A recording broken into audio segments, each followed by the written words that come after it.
Characterization of solid particles. Solid particles are characterized by their shape, size and density. अर्थात जो ठोस पदार्थ होते हैं उन्हें हम उनके आकार, आकृति और घनत्व के आधार पर बांट सकते हैं। Particles of homogeneous solid have the same density as the bulk material, मतलब कि जो हमारा कई छोटे छोटे पदार्थों को मिला के समांगी सॉलिड तैयार होता है, उसकी जो डेंसिटी होती है वो हमारे संपूर्ण डेंसिटी के तरह ही होती है। Particles obtained by breaking up a composite solid have various densities different from the density of the bulk। अर्थात अगर हमारा कोई कंपोजिट सॉलिड अगर उसको हम कई पार्टों में तोड़ देते हैं तो उन सब की जो अलग अलग डेंसिटी होगी वो बल्क मटेरियल के एक पूरे संपूर्ण मटेरियल की डेंसिटी से क्या होगा, अलग होगा। Size and shape are is easily specified for regular particulars, अर्थात जो हमारे रेगुलर कुछ पार्टिकल्स होते हैं जिनका शेप और साइज बदलता ही नहीं, अर्थात वो नियमित होता है, जैसे हमारा स्फीयर और क्यूब होता है।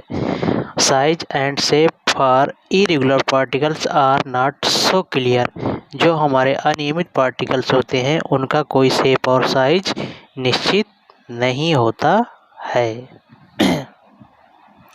Particle shape of individual particle is express in term of the sphericity, अर्थात जो पार्टिकल का शेप होता है उसको हम स्पेयरसिटी के टर्म में एक्सप्रेस करते हैं। It is independent of particle size, ये क्या होता है, पार्टिकल का जो साइज होता है उससे क्या होता है, अलग रहता है, मतलब स्वतंत्र रहता है, उस पर निर्भर नहीं करता है। Sphericity is a measure of how spherical round and object is.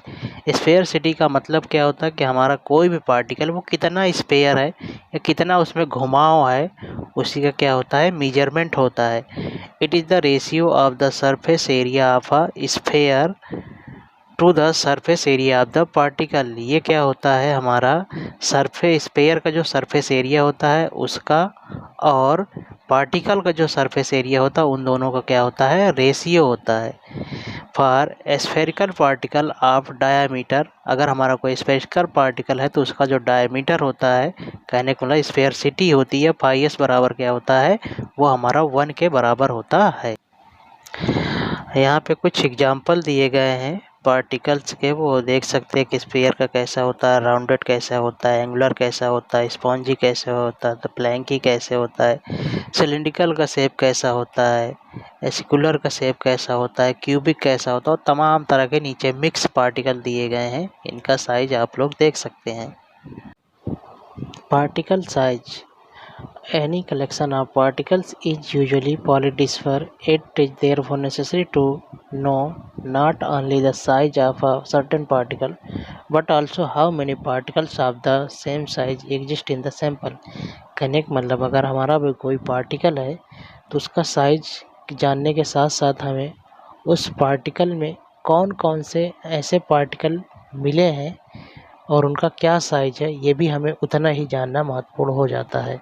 Thus we need an estimate of the size range present at the number or weight fraction of each part। इसलिए हमें ये साइज कितना लंबा चौड़ा है या कितना उसका वेट है और कितने नंबर ऑफ पार्टिकल्स उसमें प्रेजेंट हैं, और हमें प्रत्येक पार्टिकल का साइज जानना भी बहुत ज़रूरी हो जाता है। This is the particle size distribution and from it we can calculate an average particle size of the sample. इस प्रकार से हम क्या करते हैं, किसी भी सैंपल को पार्ट और उसके साइज में डिवाइड कर सकते हैं और उसी के अनुसार हम उसका एवरेज पार्टिकल साइज कैलकुलेट कर सकते हैं। यहाँ हम कुछ देखेंगे कि कैसे पार्टिकल को कैरेक्टराइज करके उनकी कोडिंग की जाती है। जैसे वेरी कोर्स है तो इसको हम H8 से डिनोट करें, कोर्स है तो H20, मॉडरेट कोर्स है तो H40, अच्छा है गुड है तो उसको H60, वेरी फाइन है तो H80। इस तरह से हम पार्टिकल को डिफाइन करने के लिए कई फैक्टर होते हैं, dissolution rate, sustainability, uniform distribution, penetrability. हम बात करते हैं एवरेज पार्टिकल साइज की। The average particle size for a mixture of particle is defined in several different ways. हम क्या कर सकते, किसी भी पार्टिकल का जो एवरेज साइज होता है उसको तमाम तरीके से अलग अलग तरीके से जान सकते हैं। Volume, surface, mean, diameter, ds, इसके माध्यम से हम जान सकते हैं। जैसा कि आप लोग देख रहे हैं इस फार्मूले में एकदम स्पष्ट लिखा हो गया है, इसको नोट कर डाउन करना है और इसको समझ लेना है। यहाँ पे जो नोटेशन है बता देता हूँ। ni जो है वो क्या, नंबर ऑफ पार्टिकल है, और xi जो मास फ्रैक्शन है।